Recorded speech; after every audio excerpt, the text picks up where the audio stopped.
Well, now we're at the end of that game, George. Just really, what are your thoughts? What's going through your mind? It's a long game. I think again we've just talked in there. I don't think we're going to make any excuses about how good Saints were. I think they're a brilliant outfit. We knew that before the game. I think when we saw the team they selected, we knew there'd be a period in the game they got momentum and scored some tries. And I think we talked about we'll have to nullify that and trying to impose ourselves on them. Now I don't think we did that. I think there's things we can control better. I think there's some massive lessons out of that game. I think the things you can control, your setups, your physicality in the tackle, your breakdown, bits and pieces like that, we weren't good enough today. And look, we were always going to be up against it, and that's the selection we came with. So, it's not like we came here full throttle, but there are bits we can do better. And we saw today, Saints were absolutely ruthless. Once they got that momentum, they just kept going and going. And the scoreline was bad enough. We get a yellow card. I think they scored 4 tries in that period, and it was a ruthless performance from them. In the first 20 minutes, when the game was still young, what were the messages you were trying to get on to change the way things were going? Yeah, well, we had a couple of options. We wanted to get into them, but we didn't get anything in their half. We had one scrum and we got the ball stripped off us, and they went the length of the pitch. So we were trying to solve a few problems defensively, but there wasn't a huge amount we could do. The game was, fast and furious, and the boys were under the sticks a couple of times. I think we needed to win some collisions. We needed to slow their play up, which we worked on in the week. But obviously, the reality of doing it in the Premiership and doing it in the training week is very different. So. Look, there's some valuable lessons there. It's a very, very painful day. Was part of it, when we were watching it, we didn't think that the effort eased off, but it was the idea of experience, almost some very good men against some very good boys, and the men are going to come out on top.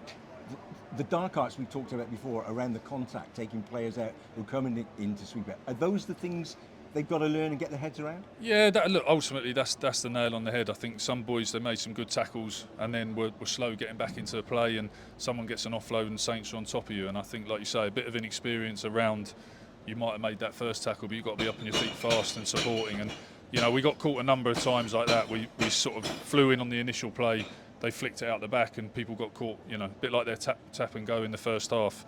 There's a penalty and guys are turning their back and walking back, and Mitchell just fires it out wide and scores a try. So, as you say, the dark arts of the game, once you've been in the Premiership for long enough that we're definitely missing today. It's difficult to say you've got to learn from the opposition, but these guys managed to do today what Saracens didn't do the other week, which was to keep a young team down when the game got older. Yeah, I was hoping we'd learnt from that Saracens game that actually, when we back ourselves, we're in a good spot. I think probably Saints had the benefit of watching that game, and obviously they were in a ruthless mood with the team they selected, and obviously going for slightly different games. They wanted to get into the top 2 and confirm that, and obviously we're here for to try and get a few more lads out there, and the balance was just massively different, and I wasn't anticipating it to be that different. I knew it could be a painful day today, but I think it's it's really painful with a scoreline like that, and as I say, fair play to Saints, they didn't let us get into it. Now, this is the difficult question, but in the period late in the second half, there was a decision to kick for goal, which seemed to surprise the players on the pitch. Retrospectively, would you do that differently? I don't think we had a foothold in the game. I don't think we were executing anything. So I think just to try and not be nilled, is as good as anything. You score a try, it didn't really matter. So I don't think it really matters. It's neither here nor there on that. I think we were getting pumped and couldn't find any traction out of it, and again we went for the corner later and came away with nothing anyway. So I think it was a snowball effect, and once we were under pressure, we just couldn't find a way out of the whole game. So look, ultimately it was always going to be a tough day. That is a really tough day, and we will tear that game apart. We won't just move on from that to next week. We obviously, by the time we get to Monday, have to, but we have to get some learning into that. We have to look at individuals and see where everyone's at. We saw some players leave the field today. Is cover going to be a struggle? Loose head. You saw the props coming off. Difficult injuries to cope with? Yeah, look, I was always going to take some like lads at half time. I had people I was going to get off the pitch early anyway, and that's again that was the approach we're taking to this game. So Harry did get hurt in the second half, Harry Orrington, which wasn't great. Mako was a bit sore, and it was pretty precautionary to get him off as well. And again, we were always going to bring some of the lads who who are going to have to play a bit of rugby and might have a couple of bangs. We just get them off early doors. So, that didn't help the cause. I think, Luds, having to take Luds off at half-time didn't help the cause, but I've come in with a very rigid plan and I've got to stick to it. Yeah, you must have had to stick to it, because I can't imagine that guy being happy coming off the field. But that having been said, I think a shout out to Jack Clement. A motor, an engine just keeps going and going and going. Look, I thought Jack Clement was outstanding. We talk about young players being out there, and today is as hard as it gets in professional rugby, especially somewhere like here. And Jack Clement turned up time after time after time, smashing people, carrying hard, and I thought he did an amazing job representing Gloucester. And we talked all week and in the change room about this is a day where there's a spotlight on you as individuals.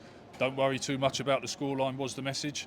As I say, that wasn't anticipated to be like that, but it was all about what you can contribute, move on from mistakes fast, and I thought Jack Clement epitomised that on an extreme level. So, as you say, I thought he was outstanding today. From a coaching point of view, I mean, sometimes by the end of a game, you've got an idea where you're going to start, what you're going to start to build on first in the beginning of next week. Have you got that clear in your mind now, or are you just going to go back and really look at that coldly? But then, having said that, the question is, selection will be different. Yeah, it will be. Yeah, obviously we've left a lot of lads out of this game, so we've got a rigid plan, as I say, and things like the temptation for me today is to leave Lewis Ludlow on the pitch for 80 minutes, and he can probably rein the boys in a little bit. Is it going to affect the game that much? Is there a bigger picture and more important things? In my opinion, yes. So we're sticking to the plan, as you say. There's a lot of different players for next week who we've left out of this week, and we've got a plan for Newcastle already. So. It's not going to affect anything we do. I think it's going to be a deep wound, this one. Regardless of context. I don't think anyone likes getting a spanking like that. But as I say, we've got a plan. We'll stick to it, and we'll be strong as a group.